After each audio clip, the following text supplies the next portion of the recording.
화낼 자격이 있죠. 충분히 있죠. 허나 한편으로는 있을지 몰라도 한편으로는 전혀 그럴 자격이 없는데 이 형도 둘째처럼 효자는 아닌 것 같아요. 자, 25절 한번 보겠습니다. 맏아들은 밭에 있다가 돌아와 집에 가까이 왔을 때에 풍악과 춤추는 소리를 듣고 라고 했습니다. 맏아들이 지금 어디 있다 왔습니까? 밭에 있다 왔죠? 밭에 있다가 왔다는 건 무엇을 의미할까요? 그 다음에 27절에 보면 대답하되 당신의 동생이 돌아왔음에 당신의 아버지가 건강한 그를 다시 맞아들이게 됨으로 인하여 살찐 송아지를 잡았나이다. 이렇게 말합니다. 아버지가 잔치를 열었습니다. 파티, 축제를 열었습니다. 파티와 어제도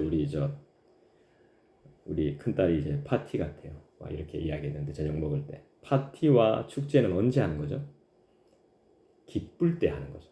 슬플 때 파티하지 않습니다. 근데 잔치와 파티는 기쁜 것입니다. 아버지의 기쁨입니다. 아버지는 지금 기쁩니다. 왜요?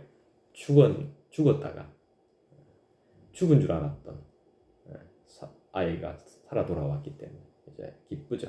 기분이 좋습니다. 즐겁습니다. 근데 맏아들은 아버지의 기쁨은 자기에게는 아무 의미가 없습니다. 자기가 기분이 나쁘니까, 내가 기분이 상하니까 아버지의 기쁨은 나한테 기쁨이 아닌 거예요. 아내의 기쁨은 나의 기쁨이 아닌 거예요. 남편의 기쁨은 나의 기쁨이 아닌 거예요. 자녀들의 기쁨이 나의 기쁨이 아닌 거예요. 불편해요. 전혀 아버지의 기쁨에 아랑곳하지 않아요. 그리고 자기의 기분을 막 드러내요. 지금. 28절을 우리 다시 보면 그렇죠. 아버지가 나오셔서 이제 아버지가 나옵니다. 분내고 있는 아들에게 나와요. 그 잔치 가운데 아버지가 직접 나옵니다. 아들 딱 보고 나왔어요. 나와서 파티를 즐기자, 잔치에 참여하자 하지만 이 받아들일 기분이 아닌 거예요. 아버지의 권유를 비난합니다. 그도 그럴 것이 25절에 보면 맏아들은 이날도 밭에서 힘들게 일하고 돌아왔거든요. 아주 성실한 사람이에요. 열심 있고 부지런한 사람입니다. 26절도 한번 읽어볼까요?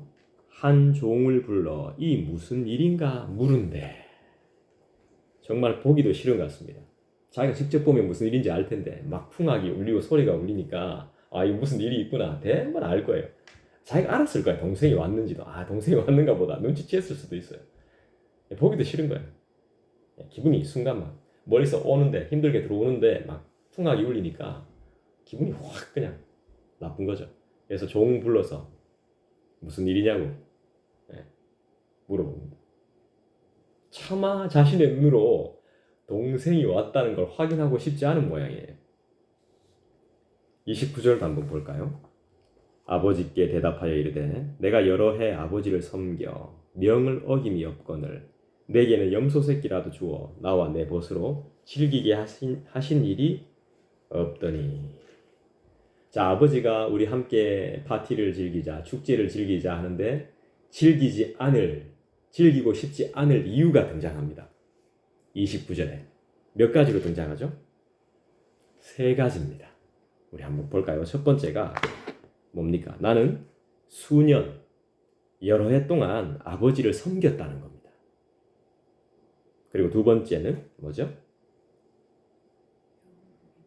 그렇죠. 아버지의 말씀을 한 번도 어긴 적이 없다는 겁니다. 자, 내가 수년 동안 아버지를 섬겼다는 건 무슨 뜻이냐면 내가 종이었다 이 말입니다. 내가 자녀지만 종처럼 아무 불만 없이 아무 말 없이 그냥 열심히 했다는 겁니다. 아버지한테. 그 다음에 아버지의 명을, 아버지의 말씀을 한 번도 어긴 적이 없다는 겁니다. 정말 열심히 했다는 거죠. 나는 이런 사람이야, 이런 뜻입니다. 나 이런 사람이야. 한 번도 내가 당신의 명을 어긴 적이 없고 정말 열심히 살았고 정말 열심히 일했다는 거죠. 세 번째가 뭡니까? 함부로 즐기거나 놀지도 않았고 아버지의 재산을 함부로 쓰지도 않았다는 겁니다. 이 3가지의 이유가 있는 거예요. 내가 아버지의 권함을 거부할 수 있는 이유. 나는 이런 사람이었다는 거예요. 한마디로 말해서 최선을 다해서 살았다는 거예요. 이것이 바로 우리의 공로 아니겠습니까? 이 공로. 우리 마음이죠. 난 열심히 신앙생활 했다는 겁니다. 열심히 헌금했고 봉사했고 최선을 다해서 출석했고 그래서 나는 인정받아야 마땅하다 이거죠. 그래서 29절을 한마디로 딱 요약하면 뭐가 될까요?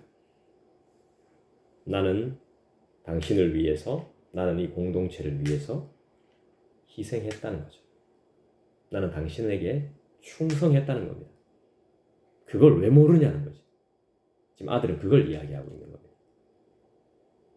아버지인 당신이 나를 알아줘야지. 당신 나에 대해서 모르면 어떡하냐고 지금 이야기하고 있는 거죠. 30절을 볼까요? 아버지의 살림을 창녀들과 함께 삼켜버린 이 아들이 돌아오매 이를 위하여 살찐 송아지를 잡으셨나이다. 여러분들 다 아시겠지만 이 유산 분배를 할 때는 조금 차등이 있습니다. 맏아들과 둘째는 분배가 달라요. 똑같이 주지 않습니다. 맏이가 좀 더 높습니다. 이제 둘째가 좀 낮죠. 근데 둘째가 다시 돌아왔습니다. 그럼 재산 분배를 어떻게 해야 되는 거죠?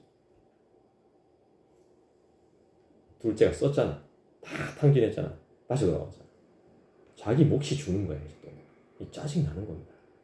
근데 성경은 이런 이야기 안 합니다. 근데 제가 추측해 볼 때 제가 맏이 입장에서 이 둘째 나갔다가 다시 돌아왔는데 그럼 재산 분배는 다시 어떻게 되는 거지? 이 고민이 되는 거죠. 돌아왔다는 거에 대해서 기뻐해야 되는데 교회에 교인이 새로 왔다는 거에 대해서 기뻐해야 되는데 목사가 저 사람만 신경 쓴단 말이지. 날 사랑해줬는데 날 많이 챙겨줬는데 저 인간을 신경 쓴단 말이죠. 이 생각은 따라합시다. 미친 생각. 제정신이 아닌 생각이에요. 같이 관심을 가져야 되는데 분명히 있어요. 성도. 그래서 제가 그랬어요. 대학부 때 제가 제 친구를 전도해 왔어요. 나보다 인기가 더 급상승한. 그럼 내가 좋아했던 누나가 얘를 더 좋아. 못 견디겠는 거야. 내 쫓아서 오지 마라 우리 교회. 걔는 2번 다시 교회를 갔을지 안 갔을지 모르겠어요. 이거 실제로 안 당해보면요 이런 기분 몰라요. 인기가 난 노래 잘하거든요. 이거 페이스는 좀 약하더라도 송은 되거든. 근데 얘는 다 되는 거야. 그러니까 짜증이 나는 거죠. 기도도 잘해. 초신자가. 그러니까 내가 막 힘든 거예요. 불편한 거예요. 그리고 모든 공동체에 막 다 적응해. 나보다 더 빨리. 그래서 막 위기감을 느끼는 거죠. 참 어린 마음에 안타까운 현실이었습니다. 3분의 2가 형의 재산인데 동생을 다시 받아줬으니까 내 소유가 더 줄어드는 거죠. 나한테는 염소 새끼 한 마리 주시지 않았는데 왜 동생한테는 살찐 송아지를 주는 거냐 하면서 아버지한테 대들죠. 노력과 최선과 열심을 통한 보상에 대한 기대감을 숨길 수가 없습니다. 이 보상 심리가 있었던 거야. 맏아들이 열심을 다했고 최선을 다했으니까 나한테 아버지께서 보상을 주셔야 되는데 그런 마음을, 그런 기대감을 이제 드러내는 거죠.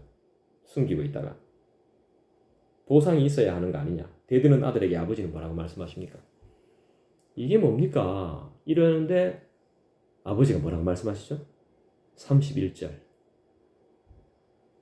내 것이 다 네 거잖아. 뭔가 딱 안 와닿아요? 내게 다 네 거야. 막 아버지요 막 이렇게 했는데 내게 네 거라. 욕도 안 합니다. 아버지가 이거 봐라 이거 아니에요. 그냥 내 것이 다 네 것이다.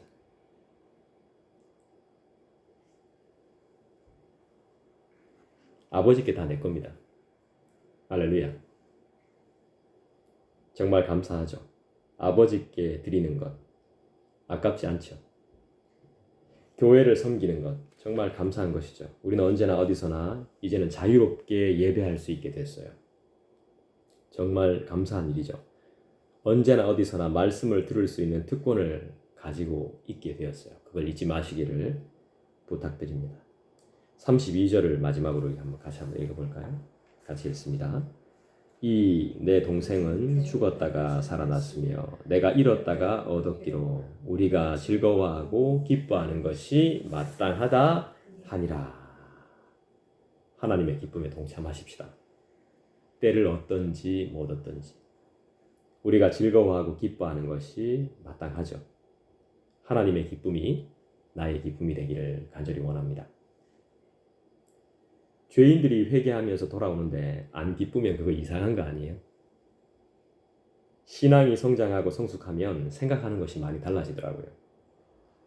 무언가를 얻어야 받아야 문제가 해결돼야 기도가 응답된 것이고 은혜고 축복이다라고 생각했는데 성숙해지고 어느 정도 신앙생활이 깊어지면 깊어질수록 살아있는 그 자체, 숨 쉬는 그 자체, 호흡하는 그 자체 뭔가 응답되는 게 아니라 내가 기도할 수 있음을 더 감사하게 되더라고요.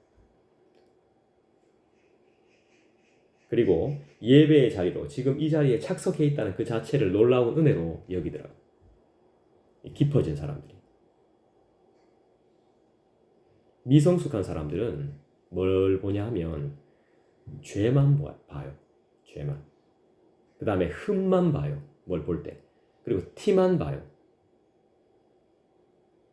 근데 우리 하나님은 우리를 보실 때 뭘 보실까요? 우리의 과거? 우리의 흠? 우리의 죄? 이거 볼까요? 아니죠. 우리의 존재 그 자체를 보죠. 그리고 우리를 그만큼 가치 있게 보죠. 성숙한 사람은 하나님을 닮아서 그 영혼의 부족함을 봐요. 미성숙한 사람은 그 영혼의 연약함을 보죠. 약함을, 단점을